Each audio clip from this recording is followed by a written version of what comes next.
నమస్కారం PVB news కి స్వాగతం. హెడ్లైన్ చూద్దాం.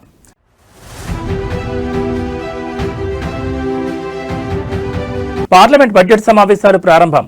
రాష్ట్రపతి ద్రౌపది ముర్ము ప్రసంగంతో మొదలు.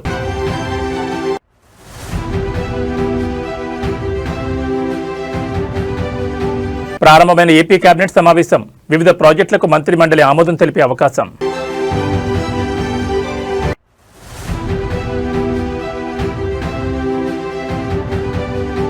మహారాష్ట్ర డిప్యూటీ సీఎం అజిత్ పవార్ దుర్మరణం.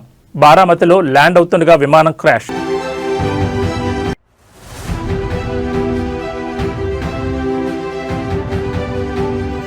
తెలంగాణలో మున్సిపల్ ఎన్నికల నగారా. నేటి నుంచే నామినేషన్ల స్వీకరణ.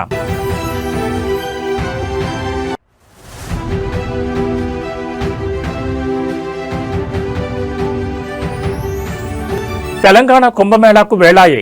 ఇవాటి నుండి మేడారం జాతర ప్రారంభం.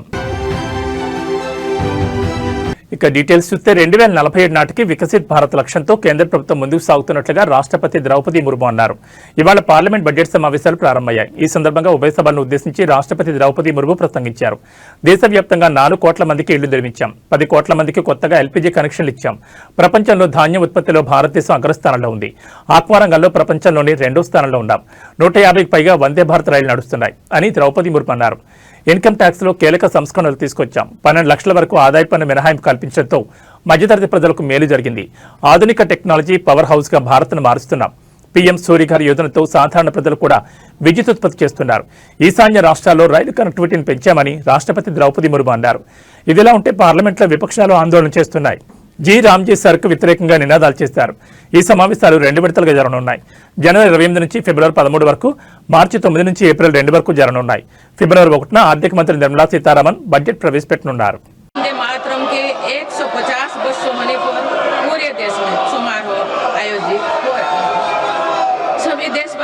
इस महान प्रेरणा के लिए ऋषि बंकिम चंद्र चट्टोपाध्याय जी को नमन कर रहे हैं। मैं आप सभी संसद सदस्यों को बधाई देती हूं कि इस पूर्ण अवसर पर संसद में विशेष चर्चा का आयोजन किया गया है। माननीय सदस्यगण, इसी दौरान देशवासियों ने श्री गुरु तेग बहादुर जी का 350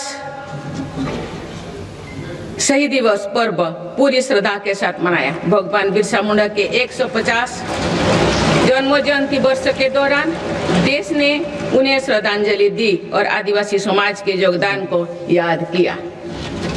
सरदार पटेल की 150वीं जन्म जयंती से जुड़े आयोजन ने एक भारत श्रेष्ठ भारत के भाव को मजबूत दी।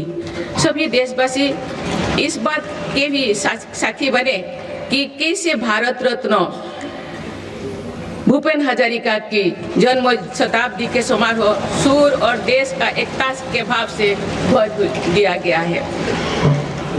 जब देशवासी अतीत के ऐसे महान पड़ावों और अपने पूर्वजों के महान योगदान को याद करते हैं तो नई पीढ़ी के प्रेरणा मिलती है।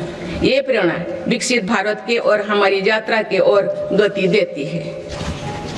माननीय सदस्यगण, वर्ष 2026 के साथ ही हमारे देश इस सदी के दूसरी पड़ाव पर पहुंच गया है। भारत के लिए सदी के पहले 25 वर्षों का समापन अनेक सफलताओं, गौरवशाली उपलब्धियों और असाधारण अनुभवों के साथ हुआ है। बीते 10-11 वर्षों में भारत ने हर क्षेत्र में अपनी नींव मजबूत की है। ये वर्ष 2047 तक विकसित भारत की तेज यात्रा का बहुत बड़ा आधार है। माननीय सदस्यगण, बाबा साहेब अम्बेडकर ने हमेशा समानता और सामाजिक न्याय पर जोर दिया है। हमारे संविधान भी हमें यही प्रेरणा देता है। सच्चा सामाजिक न्याय यानी देश के हर नागरिक को उसका पूरा हक मिले, बिना किसी भेदभाव से मिले। मेरी सरकार सच्ची सामाजिक न्याय के लिए समर्पित है और इसी का नतीजा है कि पिछले 1 दशक में 25 करोड़ देशवासी गरीबी को हराकर गरीबी से बाहर निकल के सरकार के तीसरे कार्यकाल में गरीबों को सशक्त करने के लिए अभियान और तेजी से आगे बढ़ा है। पिछले 1 दशक में गरीबों के 4 करोड़ पक्के घर बने। बीते 1 वर्ष में 32 लाख नए घर गरीबों के को मिले। जीवन मिशन के 5 वर्षों में 12.5 करोड़ नए परिवारों तक पाइप से पानी पहुंचाया गया है। बीते 1 वर्ष में करीब 1 करोड़ नए परिवार तक नल से जल की सुविधा पहुंची। उज्ज्वला योजना के माध्यम से अब तक 10 करोड़ से ज्यादा परिवारों को एलपीजी कनेक्शंस मिले हैं और ఏపీ ముఖ్యమంత్రి చంద్రబాబు నాయుడు అధ్యక్షతన ఏపీ కేబినెట్ సమావేశమైంది. అమరావతి వెలగపూడిలోని సచివాలయంలో కీలక సమావేశం జరుగుతోంది. రాష్ట్ర సర్వతోముఖ అభివృద్ధి లక్ష్యంగా జరుగుతున్న ఈ సమావేశంలో సుమారు 35కి పైగా కీలక అంశాలపై అజెండాను రూపొందించినట్టు తెలుస్తోంది. ప్రధానంగా రాబోయే అసెంబ్లీ బడ్జెట్ సమావేశాల షెడ్యూల్ ఖరారుతో పాటు రాష్ట్ర బడ్జెట్ రూపకల్పన, సంక్షేమ పథకాలకు నిధుల కేటాయింపై ఈ సమావేశంలో సుదీర్ఘంగా చర్చిస్తారని సమాచారం. ముఖ్యంగా రాజధాని అమరావతి నిర్మాణ పనులు వేగవంతం, కొత్త పరిశ్రమల స్థాపన కోసం వివిధ సంస్థలకు భూ కేటాయింపులు, పాలనాపరమైన సంస్కరణలపై కేబినెట్ పలు కీలక నిర్ణయాలు తీసుకోనుంది. ఇటీవలి ముఖ్యమంత్రి దావోస్ పర్యటనలో కుదిరిన పెట్టుబడుల ఒప్పందాల అమలుపై కూడా మంత్రివర్గం చర్చించనుందని అధికార వర్గాలు తెలిపాయి. అయితే రాజకీయంగా ప్రాధాన్యం ఉన్న ఢిల్లీ పర్యటన కారణంగా డిప్యూటీ సీఎం పవన్ కళ్యాణ్ ఈ సమావేశానికి హాజరు కాలేకపోయారు. రాష్ట్ర భవిష్యత్తును దృష్టిలో ఉంచుకుని తీసుకునే ఈ నిర్ణయాలు ఏపీ రాజకీయ, ఆర్థిక ముఖచిత్రంలో అత్యంత కీలకం కానున్నాయని విశ్లేషకులు అంటున్నారు.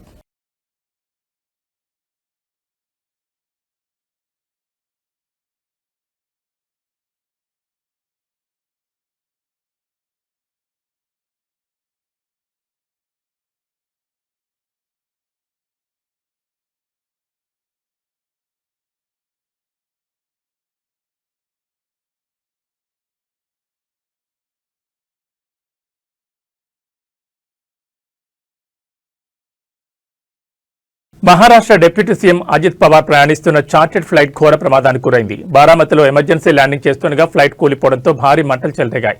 ప్రమాదంలో అజిత్ పవార్ సహా 6 మృతి చెందినట్లు డీజీసీఏ ప్రకటించింది.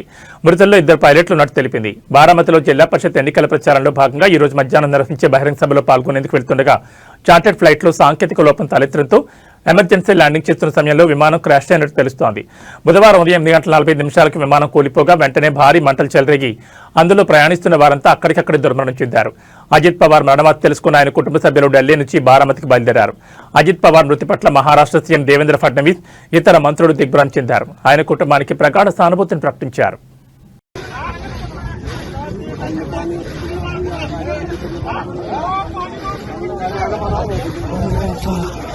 Malis baka kim kayo kali ko.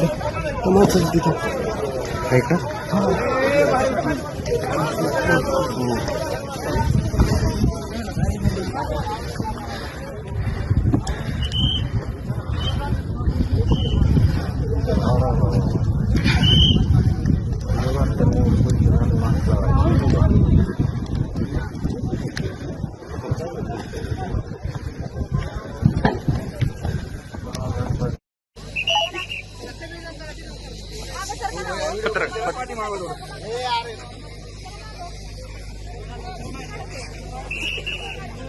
Deputy CM Pawan Kalyan ప్రస్తుతం ఢిల్లీ పర్యటనలో ఉన్నారు. తన పర్యటనలో భాగంగా పలు కీలక సమావేశాలకు ఆయన హాజరు కానున్నారు. ఏపీ రాష్ట్ర అభివృద్ధి లక్ష్యంగా కేంద్ర హోంశాఖ మంత్రి అమిత్ షా, కేంద్ర రైల్వే శాఖ మంత్రి అశ్విని వైష్ణవ్తో ప్రత్యేకంగా భేటీ కానున్నారు. తన భేటీలో భాగంగా రాష్ట్రానికి సంబంధించిన పలు పెండింగ్ ప్రాజెక్టులు, విభజన హామీల అమలు, రైల్వే కనెక్టివిటీకి సంబంధించిన అంశాలపై ప్రధానంగా చర్చించనున్నారు. ముఖ్యంగా ఏపీ ఆర్థిక పరిస్థితి, శాంతి భద్రతలు, మౌలిక సదుపాయాల కల్పనలో కేంద్ర సహకారం కోరనున్నారు. పిఠాపురం నియోజకవర్గంతో పాటు రాష్ట్ర రవాణా రైల్వే ప్రాజెక్టుల వేగవంతంపై అశ్విని వైష్ణవ్తో చర్చలు జరపనున్నట్లు అధికార వర్గాల వారు పేర్కొన్నారు. రాష్ట్ర ప్రయోజనాలే పరమావధిగా సాగుతున్న ఈ పర్యటన అటు రాజకీయంగా, ఇటు అభివృద్ధి పరంగా అత్యంత ప్రాధాన్యత సంతరించుకుందని కూటమి నేతలు అంటున్నారు. కేంద్రం నుంచి ఆశించిన నిధులు, సహాయ సహకారాల సాధనలో ఈ భేటీలు కీలక పాత్ర పోషిస్తాయని విశ్లేషకులు భావిస్తున్నారు.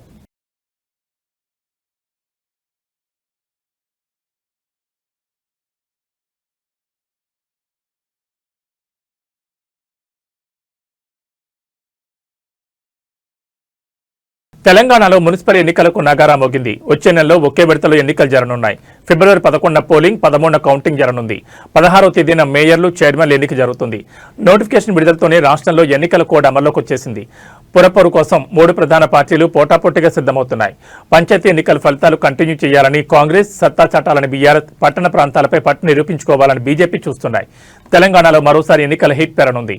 ఇప్పటికే జరిగిన అసెంబ్లీ, పార్లమెంట్ ఎన్నికల్లో కాంగ్రెస్ పార్టీ ఘన విజయం సాధించగా, హోరాహోరీగా సాగిన సర్పంచ్ ఎన్నికల్లో కాంగ్రెస్ మద్దతు పొందిన అభ్యర్థులు అధిక సంఖ్యలో గెలిచి తొలి స్థానంలో నిలవగా, బీఆర్ఎస్ 2వ స్థానం, బీజేపీ 3వ స్థానంతో సరిపెట్టుకున్నాయి. కాగా గ్రామస్థాయిలో ప్రశాంతంగా ముగిసిన ఈ ఎన్నికల తర్వాత ఇప్పుడు పట్టణ రాజకీయాలకు తెరలేచే సమయం వచ్చింది. తెలంగాణలో మున్సిపల్ ఎన్నికల నగారా మోగింది. రాష్ట్రాల్లో 116 మున్సిపాలిటీలు, 7 కార్పొరేషన్లకు ఎన్నికల నోటిఫికేషన్ విడుదలైంది. ఇందుకు సంబంధించి నేటి నుంచి నామినేషన్ల స్వీకరణ మొదలు కానుంది. ఫిబ్రవరి 11వ తేదీన ఓటింగ్ జరగనుంది. 13వ తేదీ ఉదయం 8 గంటల నుంచి కౌంటింగ్ ఉంటుంది. నేటి నుంచి ఆయా మున్సిపాలిటీలు, కార్పొరేషన్లలో నామినేషన్ల స్వీకరణ ప్రారంభమవుతుంది. జనవరి 30 నామినేషన్లకు చివరి తేదీ. జనవరి 31న నామినేషన్ల పరిశీలన ఉంటుంది. ఫిబ్రవరి 1న స్క్రూటినీపై అభ్యంతరాలు స్వీకరిస్తారు.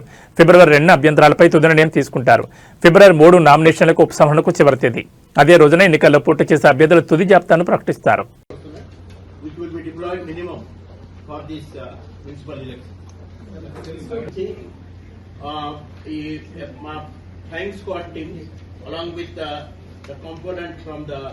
our revenue department also. So they will be starting the checking. ఈ 1800 weapons మొన్న ఇల్లీగల్ ఫైర్ ఆర్మ్స్ కానీ అమ్యునేషన్ ఏదైనా ఉంటే చట్టపరంగా వాళ్ళ మీద చర్య తప్పదు. Definitely law will take its own course. And మొన్న గ్రామ పంచాయతీ ఎలక్షన్ లో కూడా చాలా మంచి సీజన్. ఈ ఫిర్బీస్ లిక్కర్ ఇవన్నీ మనం చాలా బాగా. మునుగోడు నియోజకవర్గ అభివృద్ధికి నిధులు కేటాయించడంలో అలాగే నిర్లక్ష్యం చేస్తే ఏదో ఒక రోజు బాంబు పేల్చడం ఖాయమని మునుగోడు ఎమ్మెల్యే కోమటిరెడ్డి రాజగోపాల్ రెడ్డి తీవ్ర హెచ్చరికలు జారీ చేశారు. తనకు పదవి రాకుండా పర్వాలేదని, కానీ ప్రజల సమస్యలు తీరకపోతే ఏమైనా జరిగిపోతుందని స్పష్టం చేశారు. నల్గొండ జిల్లా మునుగోడు మండలం కోతులారం గ్రామంలో కాంగ్రెస్ కార్యకర్త విగ్రహావిష్కరణ కార్యక్రమంలో ఆయన ఈ వ్యాఖ్యలు చేశారు. హైదరాబాద్కు కోతవేడి దూరంలో ఉన్న మునుగోడు నియోజకవర్గం అభివృద్ధిలో వెనుకబడిందని ఆయన ఆవేదన వ్యక్తం చేశారు. నియోజకవర్గంలో పనులు చేపట్టిన బిల్లులు ఇవ్వకపోవడంతో కాంట్రాక్టర్లు పనులు సగంలో నిలిపివేసి చేతులెత్తేస్తున్నారని ఆయన ఆందోళన వ్యక్తం చేశారు. ఈ విషయాన్ని సీఎం దృష్టికి తీసుకెళ్లాలని, వారం రోజుల్లో పూర్తిస్థాయి బిల్లులు చెల్లిస్తామని హామీ ఇచ్చిన సీఎం 3 వారాలు గడిచినా ఒక్క బిల్లు కూడా చెల్లించలేదని అన్నారు. రాష్ట్రంలో కేవలం సీఎం, మంత్రుల నియోజకవర్గాల్లోనే అభివృద్ధి పనులకు నిధులు మంజూరు చేసి అభివృద్ధి చేసుకుంటున్నారు తప్ప ఎమ్మెల్యేల నియోజకవర్గాల్లో బిల్లులు ఇవ్వకపోగా నూతన పనులకు కూడా మంజూరు చేయడం లేదని ఆయన ఆవేదన వ్యక్తం చేశారు.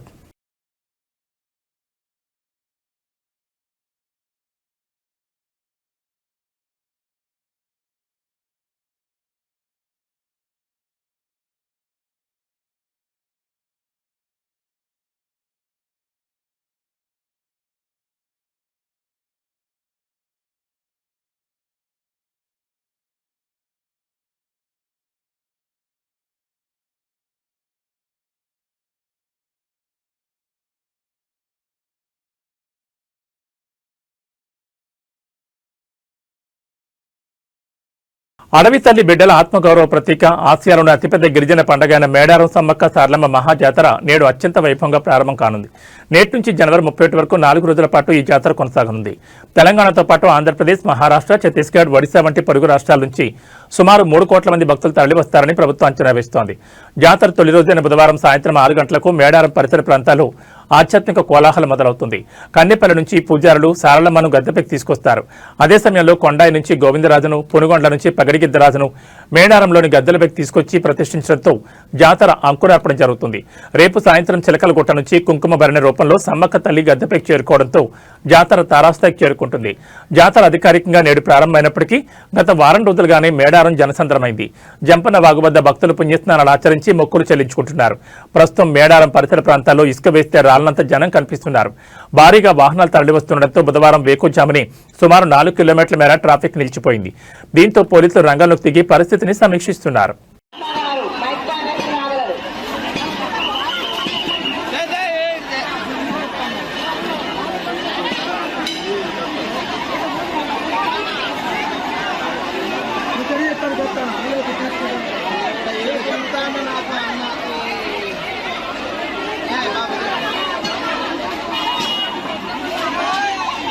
వర్ధనపేట మాజీ ఎమ్మెల్యే ఆరూరు రమేష్ తిరిగి సొంత గూటికి చేరుకోనున్నారు. బీజేపీ ప్రాథమిక సభ్యత్వానికి సోమవారం రాజీనామా చేసిన రమేష్ ఇవాళ సాయంత్రం 6 గంటలకు హైదరాబాద్లోని తెలంగాణ భవన్లో బీఆర్ఎస్ వర్కింగ్ ప్రెసిడెంట్ కేటీఆర్ సమక్షంలో ఆయన గులాబీ కండువా కప్పుకోనున్నారు.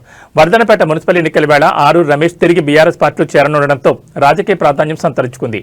2024 మార్చిలో బీఆర్ఎస్ ను వీడి బీజేపీలో చేరిన రమేష్ అదే ఏడాది జరిగిన లోక్సభ ఎన్నికల్లో వరంగల్ పార్లమెంట్ నియోజకవర్గం నుంచి బీజేపీ అభ్యర్థిగా పోటీ చేసి ఓడిపోయారు.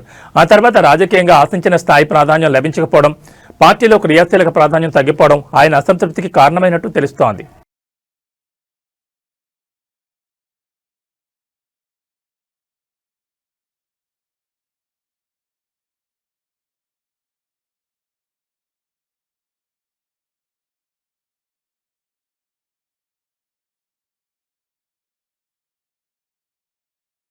మేడ్చల్ జిల్లాలో మున్సిపల్ నగారా మోగడంతో అధికార ప్రతిపక్ష పార్టీల మధ్య పోరు ముదిరింది. మాజీ మంత్రి మేడ్చల్ ఎమ్మెల్యే మల్లారెడ్డి ఎల్లంపేట మున్సిపాలిటీ పరిధిలోని అభ్యర్థుల తరఫున ప్రచారం అమలు చేశారు. ఎల్లంపేట కౌన్సిలర్ అభ్యర్థులను భారీ మెజార్టీతో గెలిపించాలని ఆయన ఓటర్లను అభ్యర్థిస్తున్నారు. ఎల్లంపేటతో పాటు మూడుచింతలపల్లి, అలియాబాద్ మున్సిపాలిటీలో కూడా బీఆర్ఎస్ జెండా ఎగురవేయడమే లక్ష్యంగా ఆయన ప్రణాళికలు సిద్ధం చేశారు. అభ్యర్థుల ఎంపికలో స్థానిక నాయకులు, కార్యకర్తల అభిప్రాయాలకు ప్రాధాన్యమిస్తామని, అందరూ కలిసికట్టుగా పనిచేయాలని ఆయన పిలుపునిచ్చారు. ఇప్పటికే ఆయా మున్సిపాలిటీలకు పార్టీ అధిష్టానం ఇన్ఛార్జీలను కూడా నియమించింది. ప్రభుత్వంపై ఉన్న వ్యతిరేకతను అనుకూలంగా మార్చుకుని మున్సిపల్ ఎన్నికల్లో క్లీన్ స్వీప్ చేయాలని మల్లారెడ్డి తన అనుచరులకు దిశానిర్దేశం చేస్తున్నారు.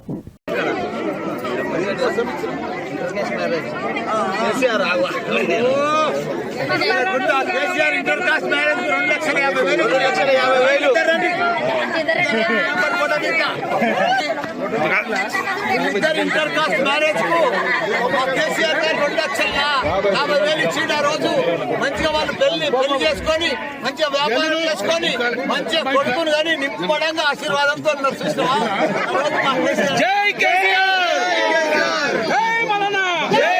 వేగంగా వెళ్తున్న కారు అదుపు తప్పి పిల్లను ఢీకొట్టడంతో ఇద్దరు ప్రాణాలు కోల్పోయారు. ఈ షాకింగ్ ఘటన హైదరాబాద్ నగరం మేడిపల్లి పోలీస్ స్టేషన్ పరిధిలో చోటు చేసుకుంది. మౌలాలీలోని స్నేహితుడి ఇంటి వద్ద జరిగిన ఫంక్షన్ కి నిఖిల్ కారులో వెళ్లి వస్తూ పోచారం సద్భావన టౌన్షిప్ లో ఉంటున్న స్నేహితులను దింపేందుకు వెళ్తుండగా మేడిపల్లిలోని Uppal Narapally elevated flyover pillar number 97 వద్దకు రాగానే వాహనం అదుపు తప్పింది. దీంతో పిల్లర్ నెంబర్ 97ను బలంగా ఢీకొట్టింది. ఈ ప్రమాద సమయంలో కారులో మొత్తం 8 మంది ప్రయాణిస్తుండగా వనపర్తి జిల్లాకు చెందిన ఇంజనీరింగ్ విద్యార్థులు సాయి వరుణ్, నిఖిల్ అక్కడికక్కడే ప్రాణాలు కోల్పోయారు. కారు వేగంగా ఢీకోవడంతో వాహనం నుజ్జునుజ్జైంది. కాగా కారు పరిస్థితిని చూస్తే ప్రమాద తీవ్రతను స్పష్టం చేస్తోంది.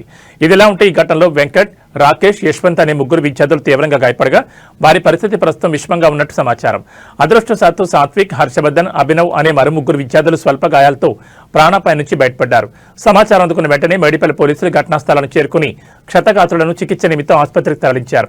ఈ మేరకు కేసు నమోదు చేసుకున్న పోలీసులు మితిమీరిన వేగమే ప్రమాదానికి కారణమని ప్రాథమికంగా నిర్ధారించి దర్యాప్తును కొనసాగిస్తున్నారు. కాగా ఈ ప్రమాదానికి సంబంధించిన పూర్తి వివరాలు ఇంకా తెలియాల్సి ఉంది.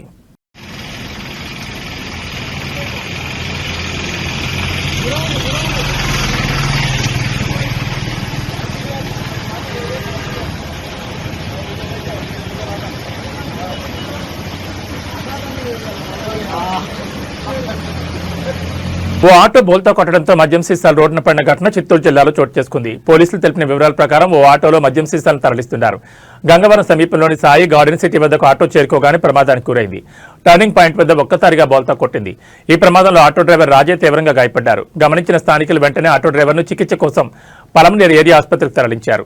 అతని పరిస్థితి విషమించడంతో అక్కడి నుంచి చిత్తూరు ప్రభుత్వ ఆసుపత్రికి వైద్యుల సూచన మేరకు తీసుకెళ్లారు. ప్రస్తుతం రాజయ్య చిత్తూరు ప్రభుత్వ ఆసుపత్రిలో చికిత్స పొందుతున్నారు. అయితే ప్రమాదం జరిగిన వెంటనే ఆటోలో తీసుకెళ్తున్న మద్యం సీసాలు రోడ్డుపై చిందరవందరగా పడ్డాయి. వాటిలో కొన్ని బాటిళ్లు పగిలి మద్యం రోడ్డుపై పారింది. గమనించిన స్థానికులు బాటిళ్లను సేకరించి ఒక పక్కన పెట్టారు. విషయం తెలుసుకున్న పోలీసులు సంఘటనా స్థలాన్ని చేరుకుని విచారించారు.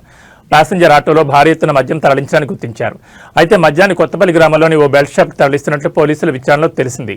ఘటనపై పోలీసులు కేసు నమోదు చేసుకుని దర్యాప్తు చేస్తున్నారు.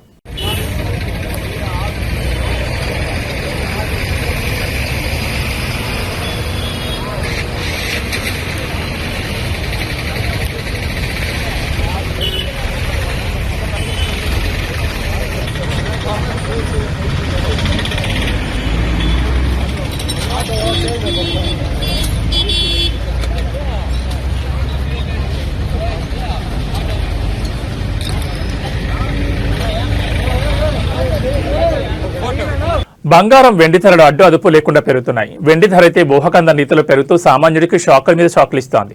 బుధవారం బంగారం, వెండి ధరలు భారీగా పెరిగి ఆల్ టైం రికార్డు స్థాయికి చేరాయి. 24 క్యారెట్ల బంగారం 10 గ్రాముల ధర 3,220 రూపాయలు పెరిగి 1,65,170కి చేరింది. 22 క్యారెట్ల బంగారం 10 గ్రాముల ధర 2,950 పెరిగి 1,51,400కు చేరింది. 18 క్యారెట్ల బంగారం కూడా 2,420 పెరిగి 10 గ్రాముల ధర 1,23,880కి ఎగబాకింది. వెండి ధరలు ఊహించని రీతిలో పెరిగాయి. ఇవాళ కేజీ వెండి ధర ఏకంగా 13,000 పెరిగి 4 లక్షలకు చేరింది.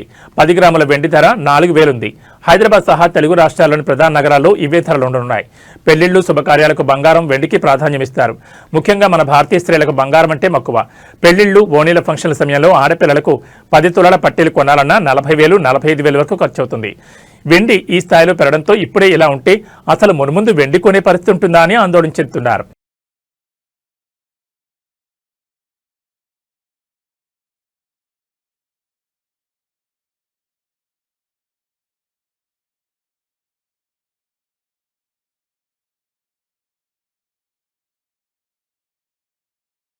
ఇవి బులెటిన్ విశేషాలు. నమస్కారం.